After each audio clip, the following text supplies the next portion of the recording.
पिता गुरु बंधु सखा गुरु मात पिता गुरु So you say, I don't even know what I have to let go of. Please listen. My emphasis is not only about letting go. The emphasis is not about just letting go. You can let go of everything. You can let go of everything and still keep your person.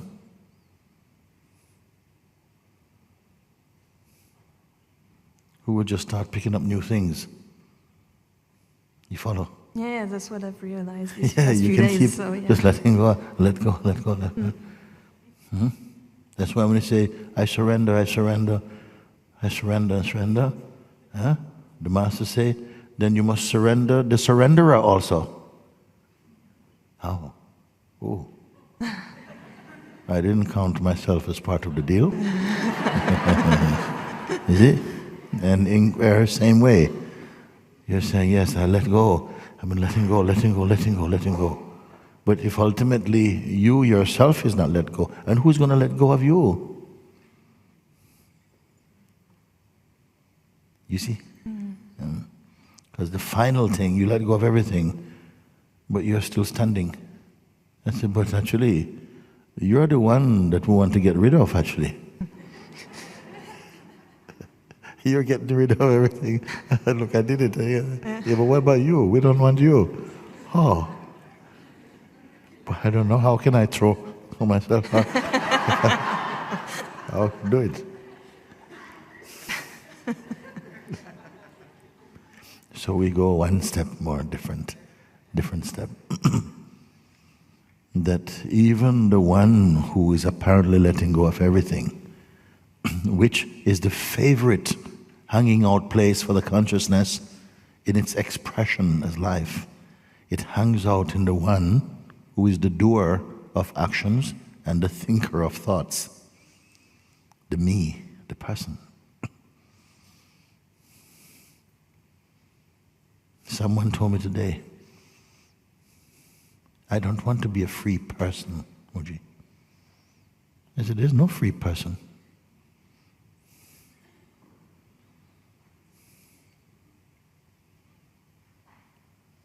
Don't become a spiritual person.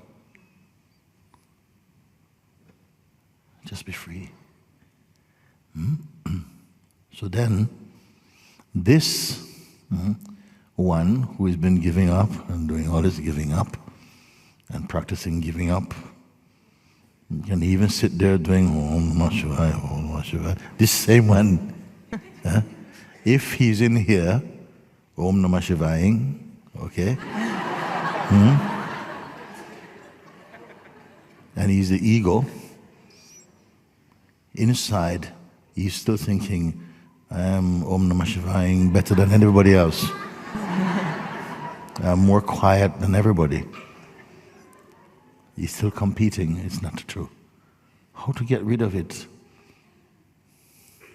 Can he be clean so well? Clean, clean, clean, clean, until he's just awareness?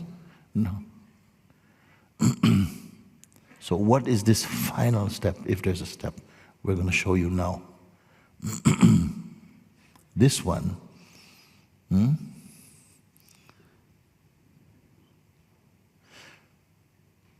who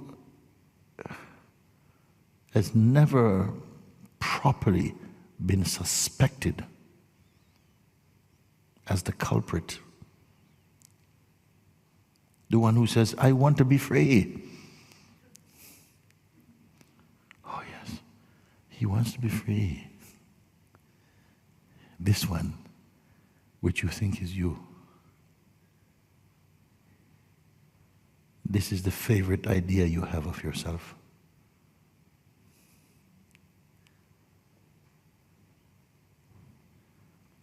I've given up everything. I've been practicing meditation for 35 years, Moji. Yeah, and? Yeah, well, I'm still not free. Professional yogi.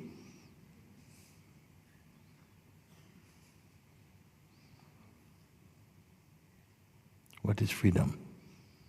Perhaps the one who is saying, I want to be free, I want to be free.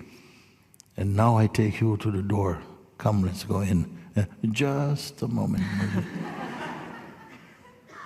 Last minute things to tidy up. I'll be back. Boom. You're not going to come back. So watch it now. There's an awareness here. It is the truthful tenant of this house. Let's call it this, crudely. In the space of this awareness, this idea of a you as a seeker is born. It is also the offspring of awareness. I want to do this, I'm practicing this, I'm getting closer, all these things. The only way you can go beyond this is to recognize, keep recognizing that this one also is perceivable. The idea you have of who you are is suffering from ideas it has about itself. Again, the idea you have of who you are is suffering from its own projections.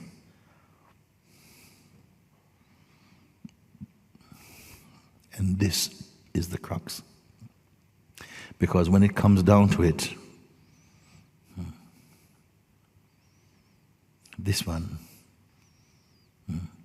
has to disappear. How going to disappear? And who will witness its disappearance? Is it going to disappear of its own doing? Is it going to disappear? My master told me that also. When I was caught, he says, if you wish to realize the truth, you must vanish. Vanish? How do you vanish? How do you vanish? But I was not even thinking how I vanish. The impact of his words and the power of his grace had caught this delusion, and something began to. But outside, I tried to be calm. Inside, it was completely a mess. The master's words, his pointing, had caught the thing that could not be seen clearly. And inside started hot. Identity was there. Identity was there. And then it felt like all these voices coming up. Why is he talking like this? He's not my master. He's not Ramana. See, the ego is fighting anyway.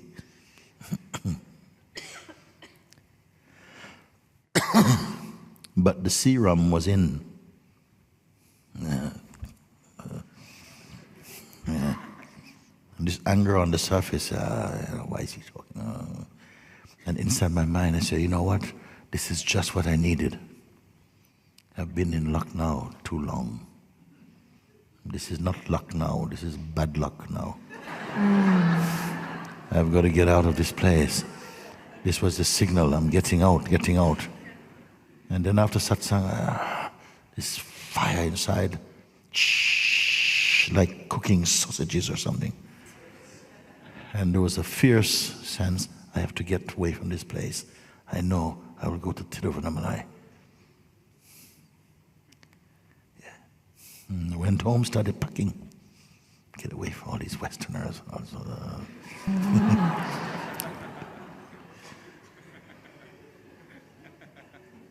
And after It was a very hot day. I couldn't pack anymore. It was too hot. I went out to get some air. Inside, still shh. Then after sitting under a tree for some time, I said, okay, I gotta go. It was like walking, I was walking like a walking cloud, or with my own cloud raining on top of my head.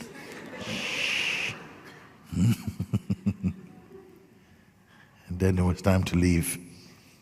And as I was walking some few steps, I don't know, it didn't go, just. And you know what happened? I could not find myself. Listen, I could not find myself. Who couldn't find himself? I could not find myself. I could not find any context or reference or memory of who I am supposed to be. Somebody looking at my hand, but there was nobody in them. Then I was looking out, saw the rickshaws going by, but everything felt like a kind of silence. There was just a sense of vastness. Everything is floating in this vastness. And then suddenly comes this great love for Papaji. And I realized I did not love him before. I would not allow myself to love him, because my ego saw him. How you fall in love with a butcher?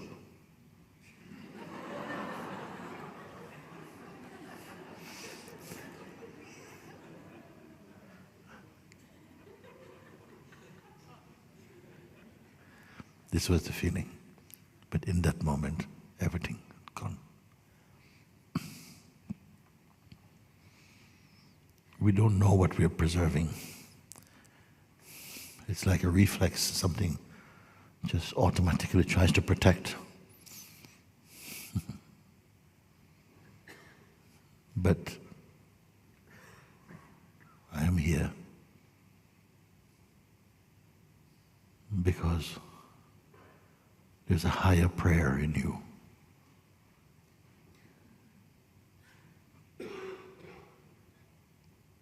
That says, however much I try to escape, finish me off.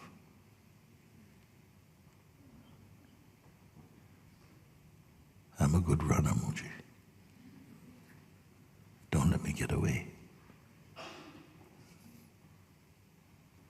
Because of this prayer, I am here. And you are here.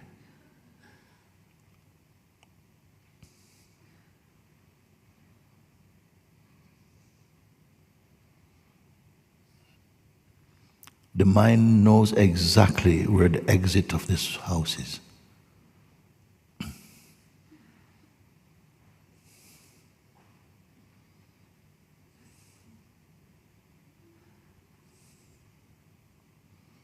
And it is the same thing here.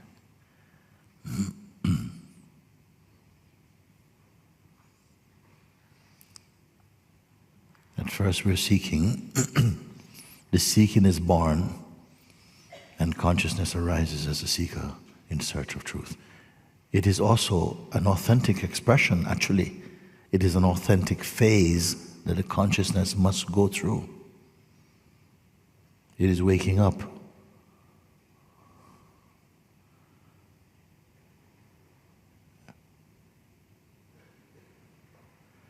But at a certain point, you have come here, and I can only tell you, now this one who has been giving up things, and realize, wait a minute, I keep giving up, and I'm still here. I'm still having trouble. And I said, okay, now it's time for a stronger medicine. What is this medicine? You are here to be aware. A deeper consciousness, a deeper force is here that is aware of this sense of yourself, feeling frustrated, doing everything. Be in this place. Acknowledge that there is space, more space in you than I am the seeker, frustrated. There's a space, there's a gap where you can begin to observe. Maybe it might seem like there's no space to observe. But I will tell you, everything that happened with you is observed. So even this seeking in you, I'm not sure if I understand, Moujina. There's an awareness of this. And you give it away all the time when you speak. You give it away, but you're not aware that you're doing it. You're revealing that there is a seeking power, that there's a seeing much deeper than you're conscious of. You see? Now I'm making you conscious of it. So then you can begin to see that even this role that you've been playing as a seeker, succeeding, evolving, is also phenomenal. When you see this, the deeper place of seeing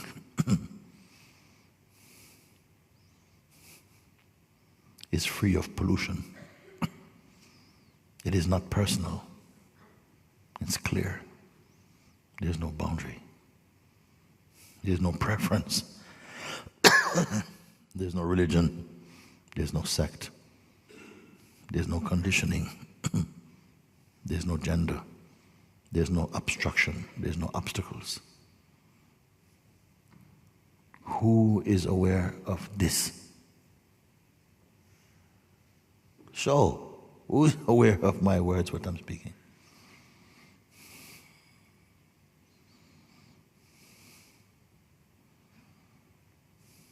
Yeah. You've done what you can in that field. Don't keep going around now. Now, I encourage this looking where you have to admit it's nothing so metaphysical. It is quite simple, actually. It just needed to be pointed out. And you need to acknowledge, actually, it's true. There's a deeper space whereby I myself, the idea I have of myself, my favorite self-image, is now being accepted. It is an image. It is not myself. The greatest self-portrait, the greatest artist, if it was a great artist, let's say a Rembrandt or something, made the greatest self-portrait, it's still not what he is.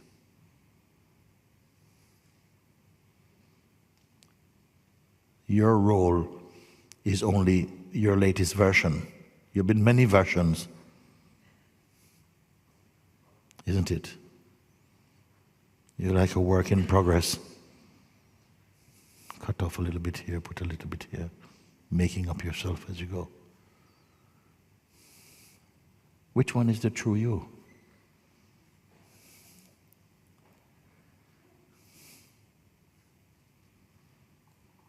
But each time you identify with a certain image, you feel, this is who I am. This is who I am.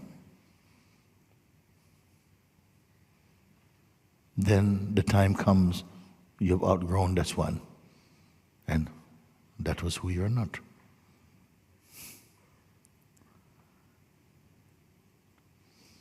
So the same stage, something tries to protect it and say, but this is what I am, this is what I am doing, all these things. But soon you're able to see that actually that's just a thought I have about myself. That's a feeling I have about myself, which I've given a lot of importance to. And because I imbue it with importance, I must stand by it.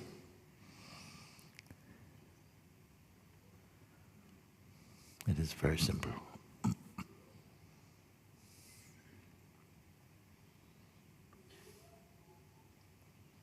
Be in this deeper place. I'm calling it deeper for loss of words, I don't know.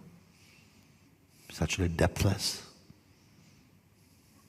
Be in this purer place.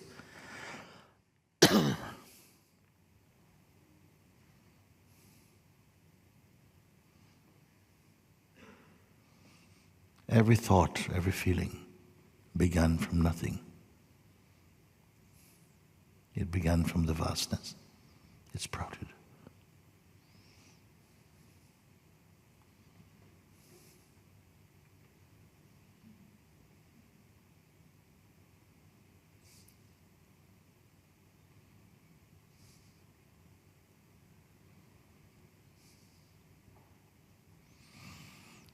Because what I'm sharing with you now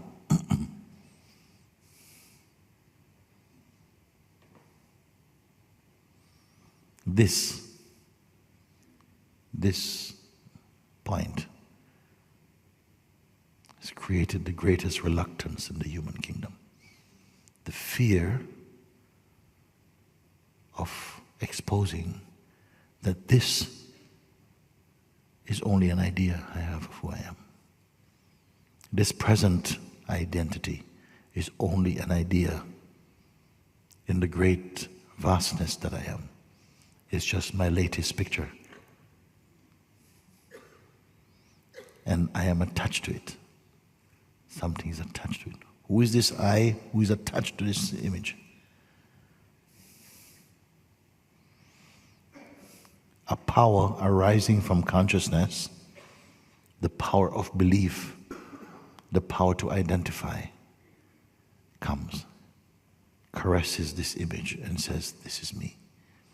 It is believed and believed into existence and becomes your experience. Have I gone too far to talk like this? Okay.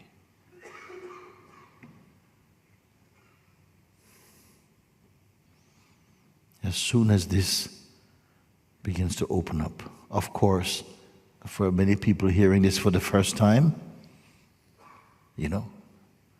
sometimes physically, the mind force will block your ears. You can't hear. You're looking at me going, you can't hear. I experienced that in front of my own master also. Inside was coming when he caught my lie. A siren went off inside me. Literally. And I couldn't hear. I was looking at him reading my letter. And I tried to look at him. I was hearing nothing at all. Except it came through when he say, if you wish to find liberation, you must vanish. Everything else I don't hear. And everybody else, nothing. Your mind can do this. He doesn't want you to hear something. As you're talking, he goes blah blah blah. Hello, haha, breadfruit. Hi, how are you? Ha ha ha. You don't hear anything.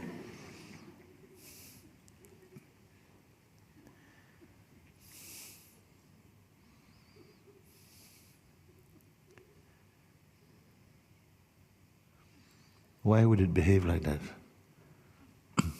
Because you're onto something. You stand a chance to find out something. And your resistance has come. Because something is strongly invested in keeping you in a mundane state of consciousness. So that your concern daily is only about your meals and paying your bills, which, okay, you have to do. But is that what your life is?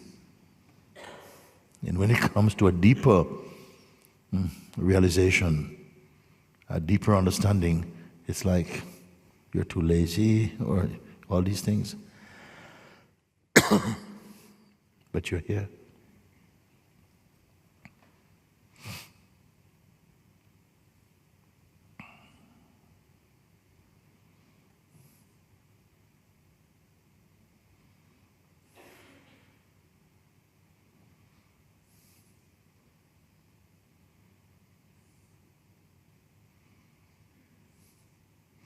what you've heard so far from me is enough to wake you up.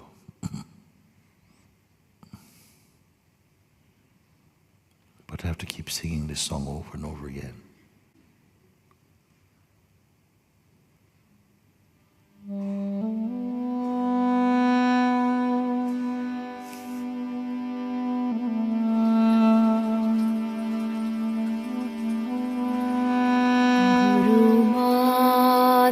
पिता गुरु बंधु सखा गुरु मात पिता. What does God look like? When He wants to look like something, He looks like you, without ego.